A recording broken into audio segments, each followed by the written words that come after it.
You find yourselves above a dark, yawning abyss. Several ruined dungeon rooms lay before you, connected by wooden bridges. All that stands between you and the treasure are some rickety wooden bridges and horrifying monsters. What do? Roll for initiative. Hey guys, welcome back to another episode. So, today I want to talk about bridges a little bit. And I really enjoy these things. I think they're kind of fun in dungeons and stuff, especially if you wanted to do second levels or anything like that. It's very fun. If you want to do rooftop building, combat, any kind of thing like involves a bridge, it's nice to actually have one. And it's kind of fun when, like, if you want to see one of your players throw a bad guy off a bridge, or you want a bridge to collapse. So I started up the project with just the idea of doing a couple really easy bridges just to show everyone how to do them. And then my inner Bob Ross kicked in. And I went from a simple, quick, easy build, which was these guys right here. A couple of 3 inches and a 5-inch guy here, to building in a much more advanced bridge. In fact, that bridge ate up so much time that it actually delayed me getting this out on Monday like I'd intended. So, surprisingly, this is part 1, as per the title of the video. So, I want to show you guys how to make these bridges. First, this is part 1. These guys are pretty quick and easy to make, by the way. You want to get something done quick in a couple of hours, like make a dozen of these guys up, because you want to have a ton of stuff across a swamp, right? You've got some green foam board you're throwing down, and you've got some strips of blue cloth you've made to indicate like ponds and streams and rivers, and now you need a boardwalk or something that other people that live there traverse on. These guys are going to cover you real quick, real easy, and you can have who knows how many done in probably less than an hour. So, let's get to part 1. Let's show you guys how to make these. Alright, so we're going to start out with some jumbo bamboo skewers. Did I say jumbo? Jumbo bamboo skewers. We're going to cut 3-inch pieces off of these. We're going to cut 4 of them. And then 2 5-inch pieces off of these guys. Now that we're going to use as basically the rungs for the bridge. And it shouldn't go too hard. Whatever you need to do to cut these, you just find what you need. I'm using a pair of just small wire cutters here that they're old, but they're still effective. And as you can see, they'll eat into these guys pretty well. You even shoot a few of them everywhere. So once you've got that done, grab popsicle sticks and cut the ends off them, the round tips. Just want to try and do it as uniform size as you can. If you can think of anything to use the round tips for, save them and use them for it. I have yet to figure something out. So once you've got the round tips taken off here, just grab a pen or a marker or something so you can make this first measurement at about 1 inch. If you want a little more than 1 inch, do that, but you don't want to be any less than 1 inch. And then again, just start snipping these guys off like little boards. And you're going to want to make a lot of these. I cannot stress this enough. You'll need more than what I'm showing you here. Off camera, I make a bunch of these for part 2. So, I love the speed on the camera here, by the way. It makes it look like I'm so fast and efficient because I've got it going at like ×2 speed to make this an effective video. But it really doesn't take that long. This whole process without speeding up takes about 19 minutes.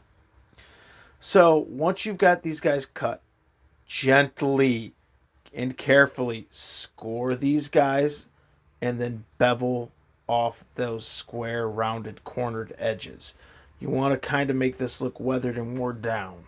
If you've ever seen old boards and stuff on a bridge, a boardwalk or anything, they're worn down. Their edges have worn away. They've got noticeable grooves in them. and they look pretty gnarly. And that's what you're going to replicate here. Now here's a fun trick I'm going to show you guys. If you ever have to glue something onto like a bamboo skewer or round pole, get a disposable plate or a regular plate and lay down some sand.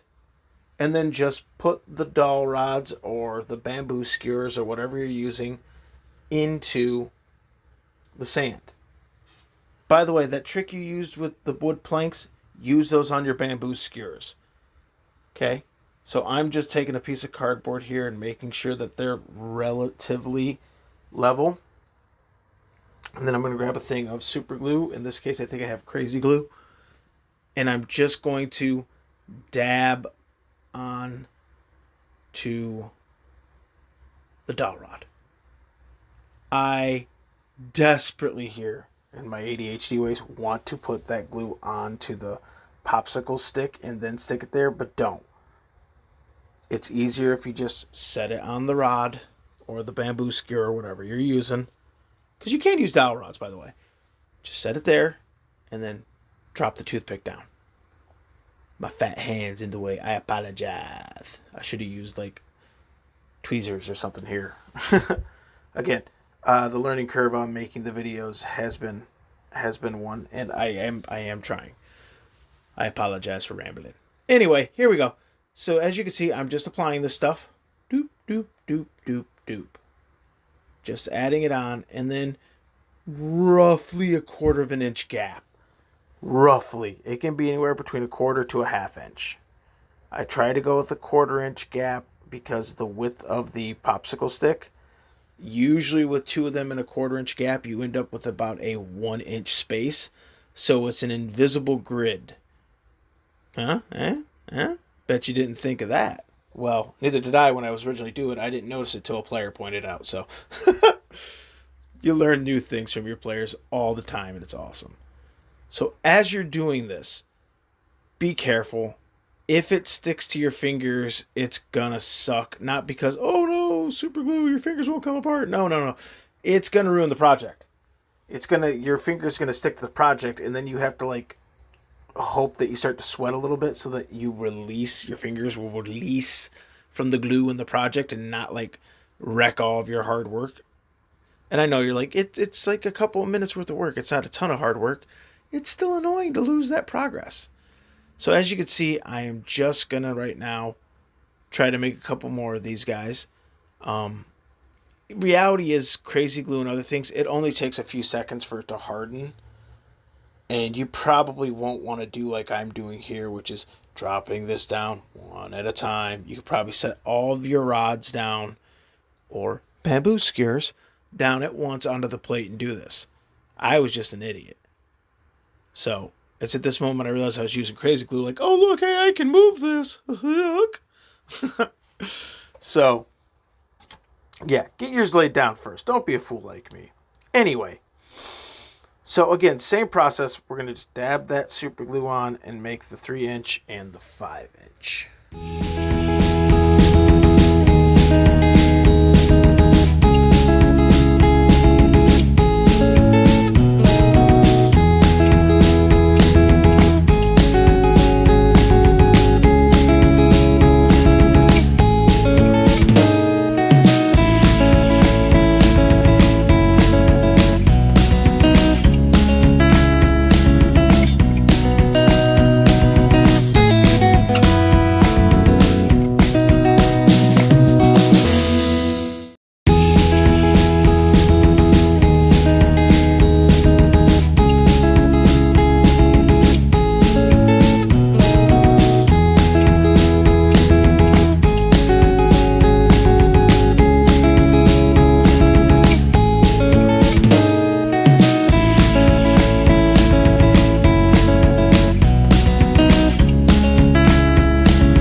All right, after a few minutes, probably about 5 or 10, your super glue or crazy glue should be completely dried. Now, at this point, we are going to take a little bit of brown paint and water and just stain our bridges. You could use, I guess, a different color if you wanted the wood to look really aged. You could go with gray. But, I mean, let's be honest, our brains kind of expect brown, so let's go with brown. And you're just gonna slap it on. You can go heavy, light, however you want. As you can see here, I'm just brushing it on.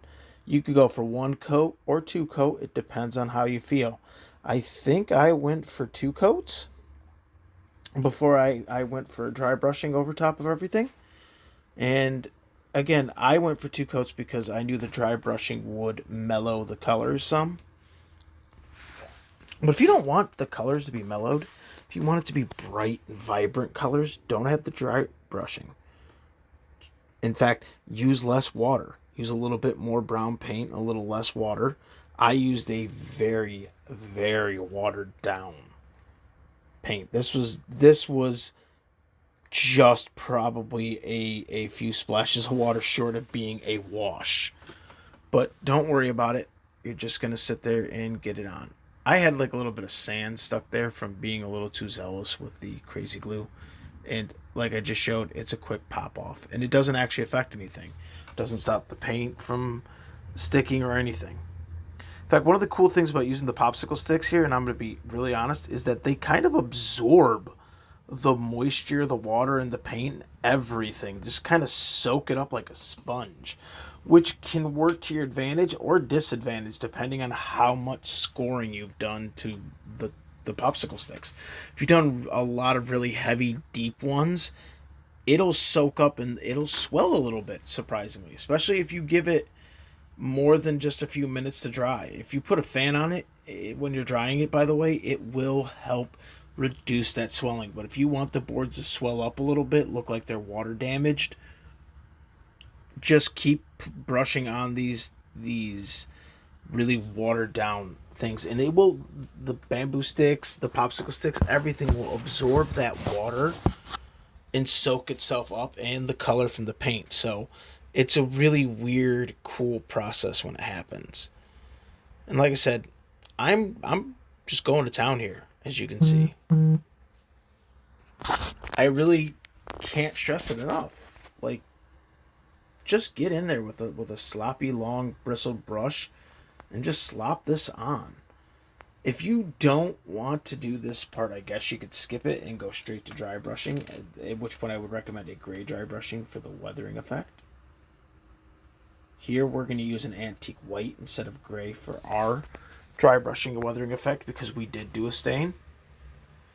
And as always, we're just going to get 90% of that paint off once we've loaded it up onto our brush. I, of course, as always, use a makeup brush for my terrain. And I'm just going to get a bunch of that paint off before just hitting it and going to town in that fun, classic dry brushing technique of press and swirl. Thank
you.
As always, once you finish, guys, you can seal these up like we do everything with some watered down PVA glue in a 2-to-1 mixture.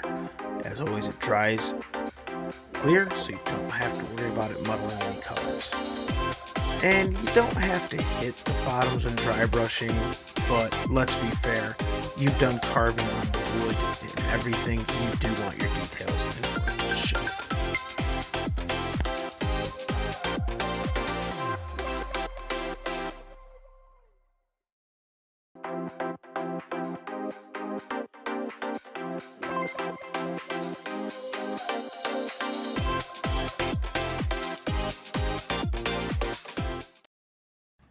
And there you have it, part 1. These guys. Why don't you get out there and make a bunch of these guys and join me back for part 2. I think you're going to enjoy part 2, by the way, guys. We're going to take some of these techniques and some of our earlier techniques from earlier videos, and we're going to make one really cool show-stopping bridge. See you in part 2, guys.